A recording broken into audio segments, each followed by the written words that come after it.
초등학생을 위한 의대반이 생길 정도로 과도한 선행학습은 우리 교육의 문제로 꼽히고 있죠. 그런데 이제 이보다 앞서서 유치원에서도 선행학습이 이루어지고 있다고 합니다. 그 실태와 부작용을 친절한 뉴스에서 전해드립니다. 김세희 기자입니다. 의대 입시 성공은 초등학생 때 결정된다. 서울에서 초등의대반을 운영하는 한 입시학원의 홍보 문구입니다. 초등학생 때 선행학습 여부가 의대 진학 성패를 좌우한다는 말인데요. 이 학원은 지난달 교육당국 합동점검 단속에 걸려 경고를 받았습니다. 의대 진학 열풍 등으로 입시 열기가 중고등학교는 물론 초등학교까지 번지고 있는 모양새입니다. 그런데 이 선행학습 열기가 유치원까지 이어지고 있다는 실태조사 결과가 나왔습니다.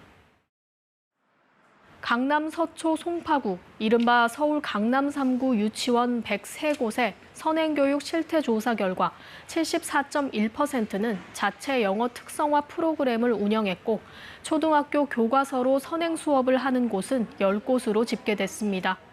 영어 특성화 프로그램은 유치원에서 사교육 업체와 계약해 원아들을 대상으로 유료로 진행하는 프로그램입니다. 조사 결과 만 3세부터 5세까지 연령이 높아질수록 영어 특성화 프로그램 참여율도 함께 높아졌습니다. 공교육에선 초등학교 3학년부터 영어를 배우도록 하고 있는데 미리 익히고 있는 겁니다. 한 사립 유치원은 원아들에게 곱셈과 나눗셈, 분수, 국어 품사를 교육 중인 것으로 나타났습니다.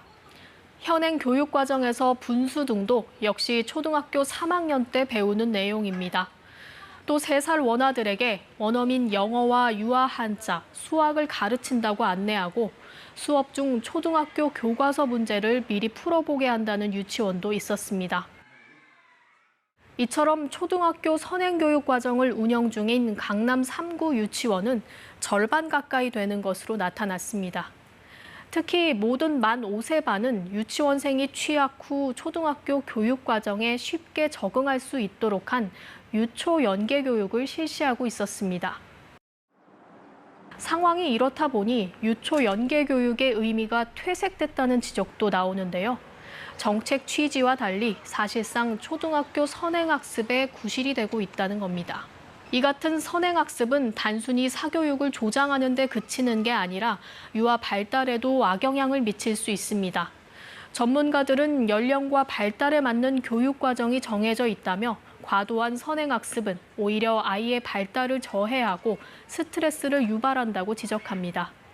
현행 공교육 정상화법은 학원의 과도한 선행학습을 금지하고 있습니다.